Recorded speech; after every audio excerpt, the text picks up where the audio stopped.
yura'un, begitu cepat menerima, terburu-buru, tergesa-gesa, tanpa berpikir. Jadi fahum ala asarihim, mereka atas peninggalan leluhur mereka, budaya leluhur mereka, keyakinan leluhur mereka, yura'un, mereka terburu-buru menerima tanpa berpikir. Kenapa kok gak berpikir?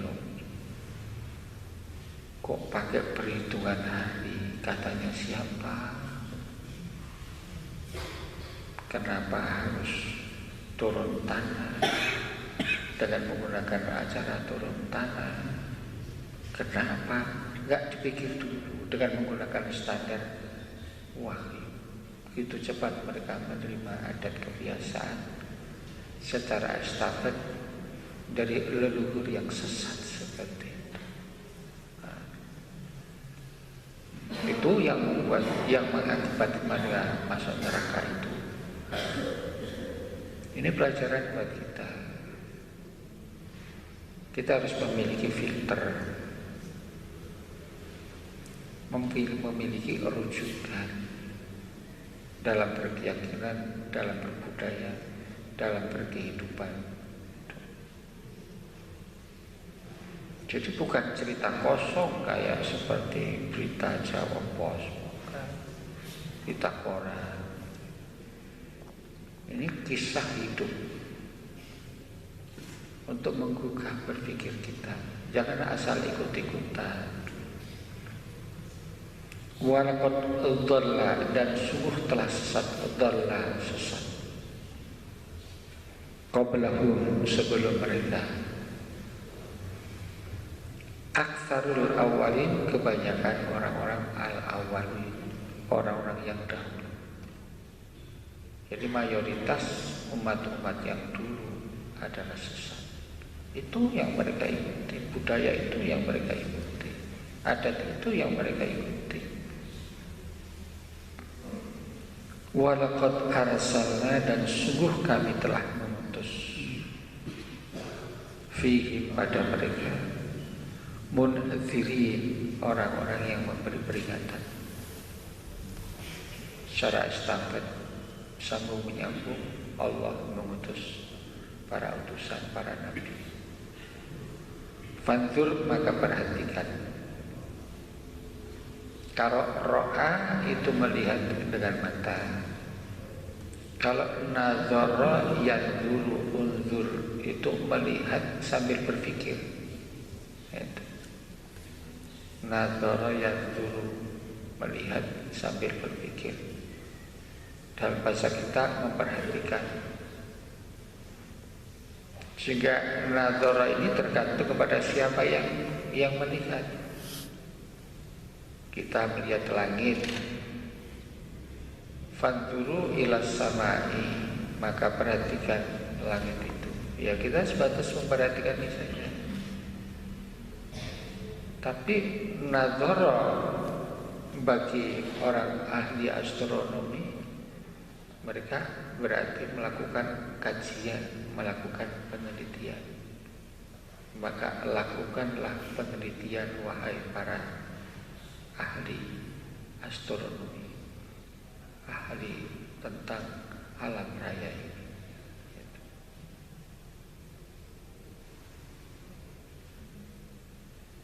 Fatur, maka perhatikan, kaifa, bagaimana, akibatul munzari, akibat al-munzari, orang-orang yang telah diberi peringatan.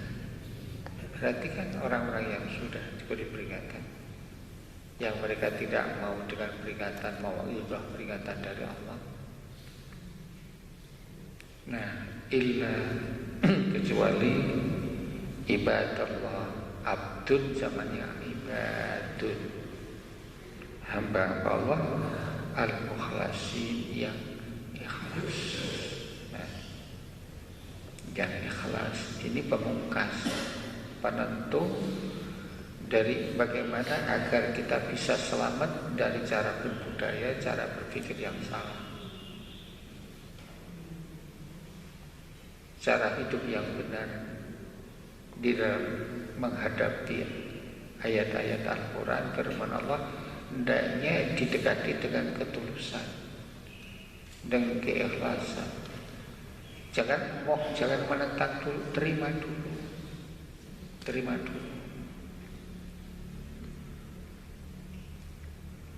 Profesor Dr. Rashidi itu Menteri Agama yang pertama,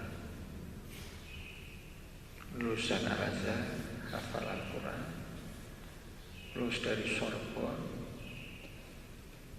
dosen di Sorbonne, dosen terbang di Sorbonne.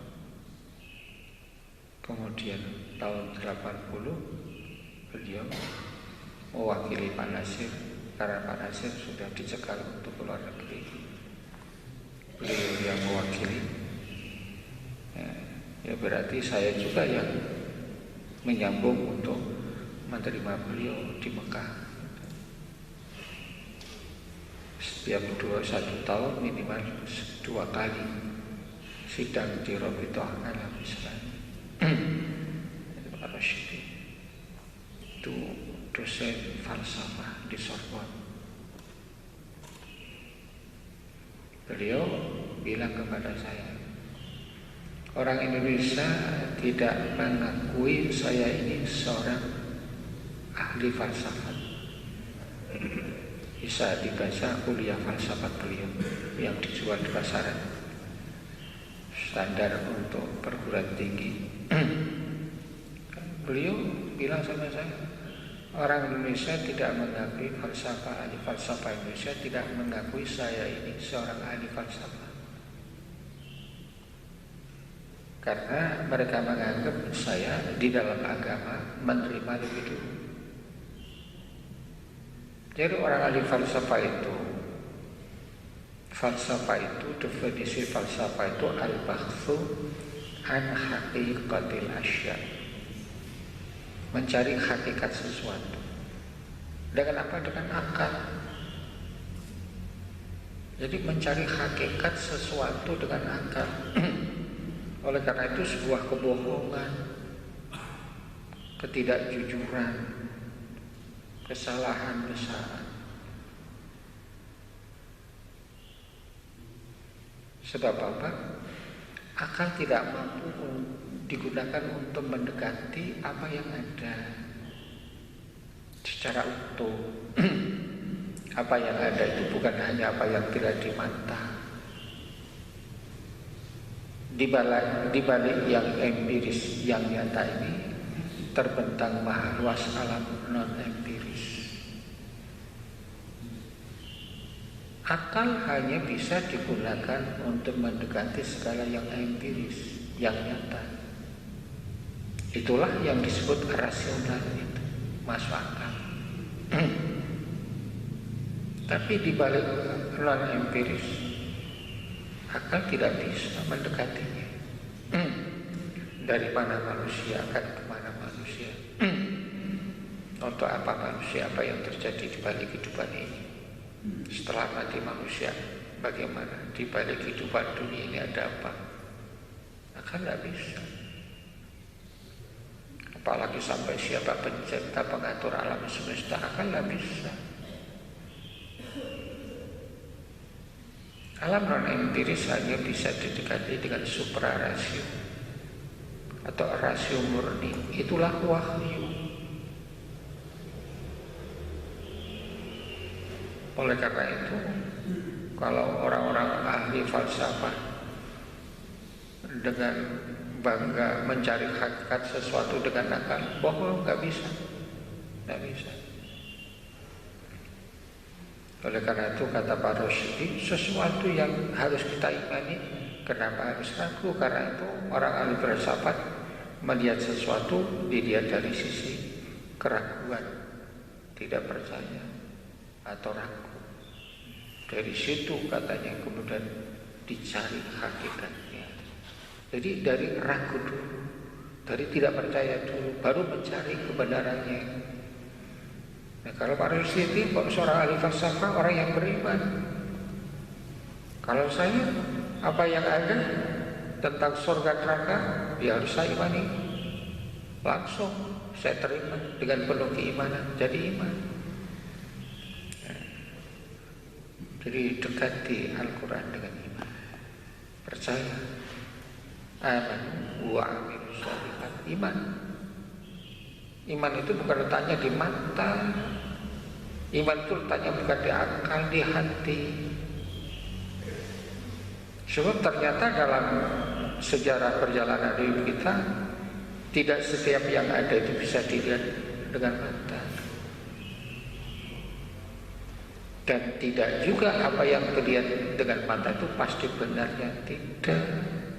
Dalam perjalanan hidup kita, contoh, udara itu ada, tidak kelihatan. Pasti ada, tidak kelihatan.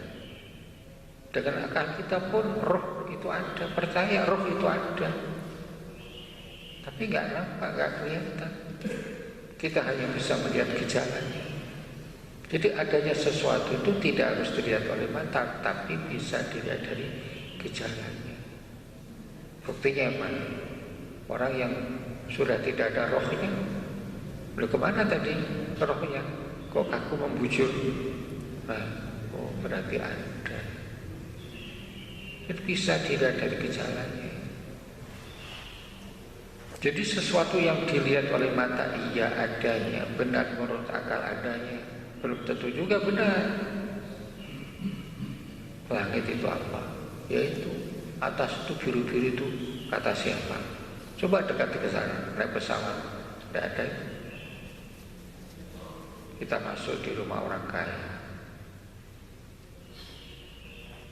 Di sudut rumahnya ada meja yang begitu bagus, tertata rapi. Di atas meja tersedia beberapa buah yang begitu segar. Itu diletakkan di atas tempat yang khusus untuk buah. Rasanya ingin makan, ingin memetik. Begitu segar buah-buah itu. Ada anggur, ada jeruk. Itu enak. Nampak daunnya juga masih segar. Di susu sana ada pisang juga, menguling begitu indahnya. Tapi setelah kita dekati apa? Plastik. Jadi apa yang terlihat oleh mata belum tentu. Yang kita yakini dengan akal belum tentu itu benar adanya. Seringkali Allah membuktikan kepada kita, ibu-ibu yang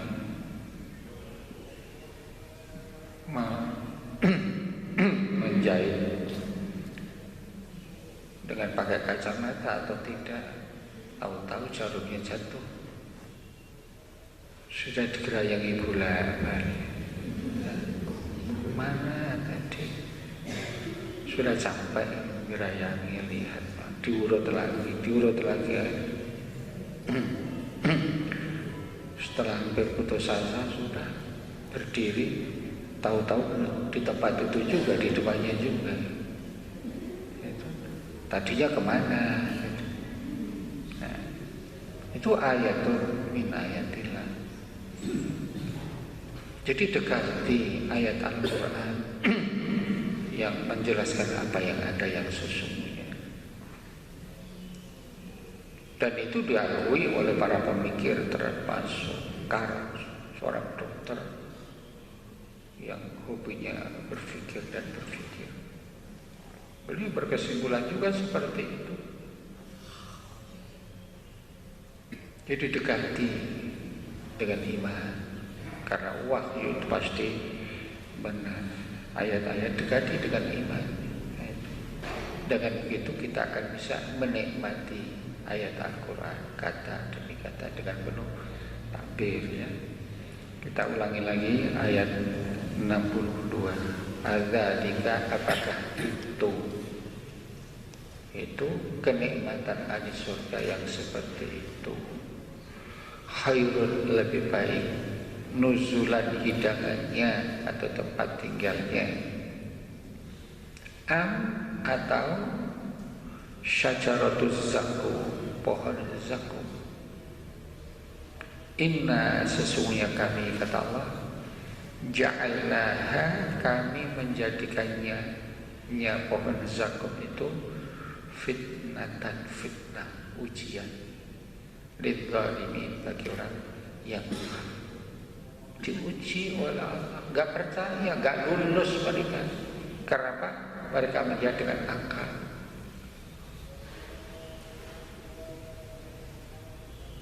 Innaha, sesungguhnya dia syajaratuz zakum, itu syajaratun, pohon, takhruju, keluar, fi aslil jahim, di dasar jahim. Tal'uha, manggarnya atau buahnya, ka'annahu, seolah-olah dia ru'usus syayatin, kepala-kepala syaitan. Ini mengerikan, menakutkan, menjijikkan. Jadi jin itu makhluk rohani yang diberi oleh Allah akal juga seperti manusia.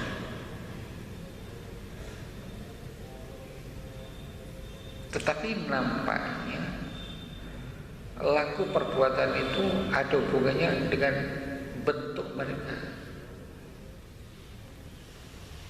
Semakin jelek laku perbuatan mereka, semakin buruk penampilan mereka.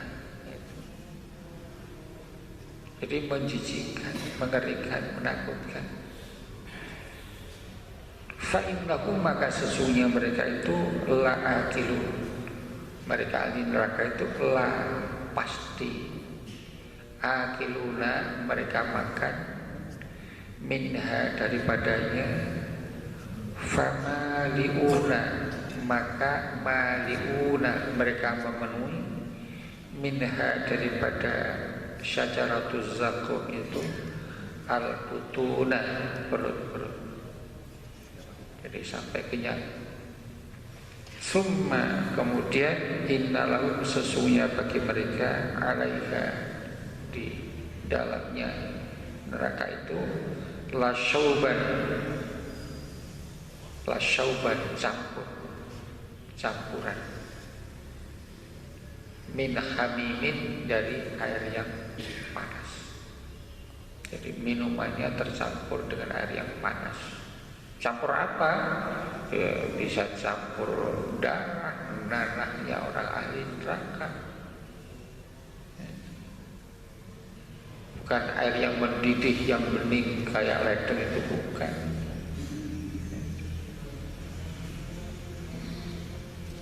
Karena itu di ayat yang lain Allah menerangkan bandingan seperti ini juga. Masalul jannatil lati wa'idal muttaqun fiha anharum min ma'in ghairi asin wa anharum min labanin lam yataghayyar ta'mu wa anharum min khamril ladzatil lisyaribin wa anharum min asalin musaffan walahum fiha min kulli thamarat wa maghfiratun min rabbihim kaman huwa khalidun. Orang yang menikmati nikmat makanan, minuman, buah-buahan yang seperti ini, kaman huwa, seperti dia itu khalidun, orang yang kekal, finnari, di dalam neraka, wasuku sako, wasuku, dan mereka diberi minum ma'an hamiman, dengan air yang mendidih. Nah, faqad memutus am'a'ahum, pencernakan mereka, usus mereka. Jadi hancur, tapi setelah itu Allah ganti yang baru lagi secara otomatis atas kuasa Allah.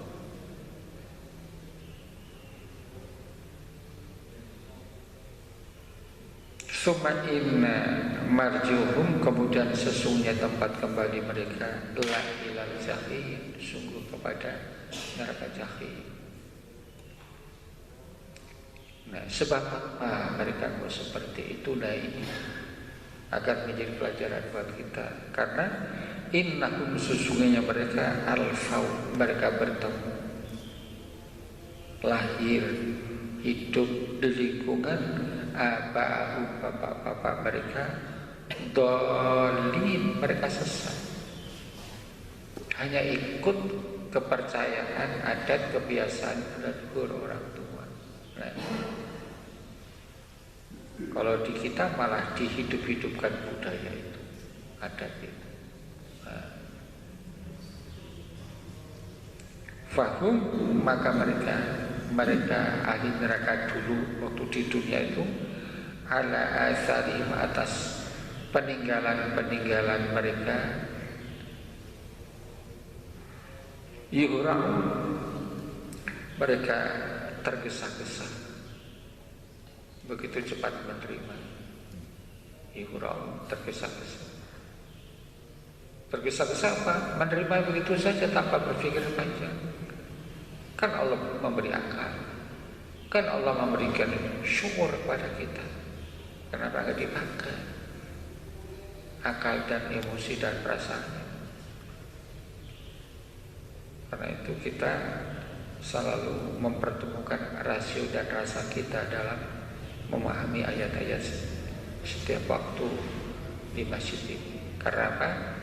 Dengan pertemuan akal dan imajinasi kita, emosi kita, diharapkan akan terjadi kesadaran. Jadi pertemuan antara rasio dan rasa di situ akan menimbulkan kesadaran. Sehingga sikap-sikap ibadah kita dengan penuh kesadaran, iman kita dengan penuh kesadaran. Waqad adalla, dan sungguh sesat qablahum, sebelum mereka, nenek moyang mereka, aktsarul awalin, kebanyakan orang-orang dahulu. Karena apa? Karena terputusnya masa vakumnya utusan Allah. Syaitan yang menghalau. Jadi syaitan selalu mencari peluang, kesempatan di mana ada kekosongan risalah, bahkan kekosongan hati, setan langsung masuk. Walaqad arsalna, dan sungguh kami telah mengutus fihim, pada mereka dulu. Siapa? Munziri, orang-orang yang memberi peringatan. Sudah diutus pada mereka, yaitu para nabi, para rasul, untuk memberikan peringatan kepada mereka. Tapi mereka tidak percaya. Karena itu fanzur, maka perhatikan, karena adalah akibatul al-munzari, akibat orang-orang yang diberi peringatan, dalam kurung yang tidak mau sadar. Akibatnya bagaimana? Hancur hidup mereka, lingkungan mereka, masyarakat mereka, dengan berbagai akibat dan sebab yang bermacam-macam. Fa'amma adum fa'uliku bitaghiyah, wa'amma thamud fa'uliku bitaghiyah, wa'amma adum fa'uliku birikhin sorsorin adiyah, sakharaha sab'a layalin wa thamaniyata ayyamin husuma. Dari berbagai macam cara Allah lakukan sebagai pelajaran kepada kita akibat orang-orang yang diberi peringatan Al-Quran atau wahyu yang tidak mau mengikutinya. Nah, yang selamat semuanya itu illa ibadallahil mukhlasin, kecuali hamba-hamba Allah yang ikhlas. Ini memberikan pengertian pada kita. Perintah oleh Allah untuk mendekati wahyu itu dengan ketulusan hati, dengan keikhlasan hati, kejernihan hati. Nah, kesimpulan dari ayat-ayat ini antara lain: satu, di dalam neraka ada sebuah pohon yang bernama Az-Zaqqum. Di dalam neraka ada sebuah pohon yang bernama Az-Zaqqum, yang disediakan untuk orang ahli neraka, untuk makanan ahli neraka. Makan tapi zaqqum,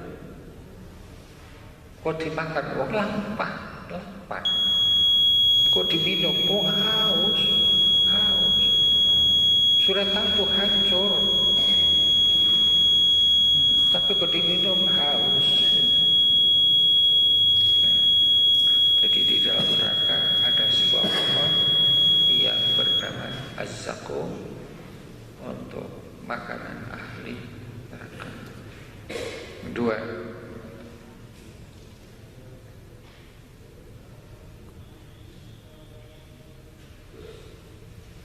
kita diperintah oleh Allah untuk selektif,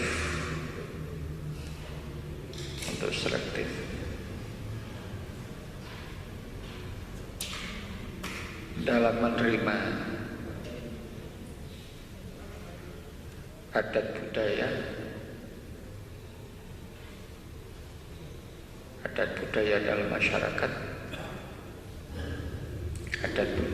dalam masyarakat, dengan menggunakan kacamata iman,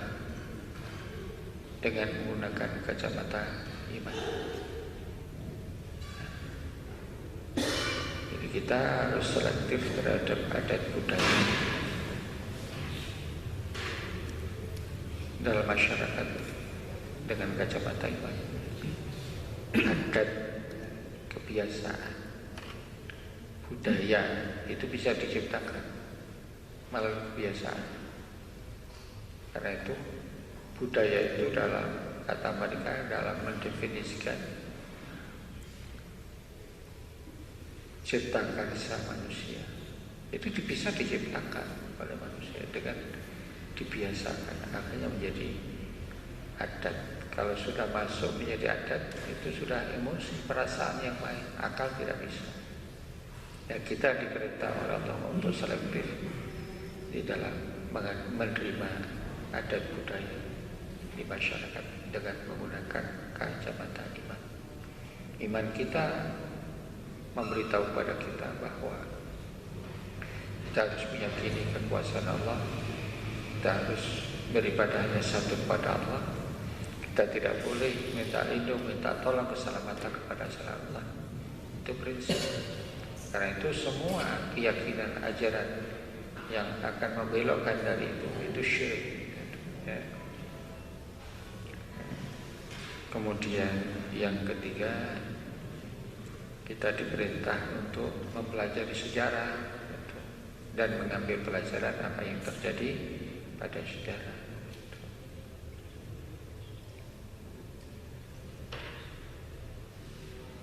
Pantur kaifa kana aqibatul mundarin. Itu kita diperintah oleh Allah untuk mempelajari sejarah dan mengambil pelajaran dalam sejarah itu. Yang keempat, dekati wahyu dengan kesucian hati, dengan ketulusan hati. Yang keempat, dekati wahyu dengan kesucian hati atau keikhlasan hati, dengan ketulusan hati. Baca Quran dengan hati plek, dengan ikhlas, dengan tulus karena Allah. Kita akan kerasan berjam-jam membaca firman Allah. Ya. Demikian subhanaka Allahumma wa bihamdika asyhadu an la ilaha illa anta astaghfiruka wa atubu ilaik. Assalamualaikum warahmatullahi wabarakatuh.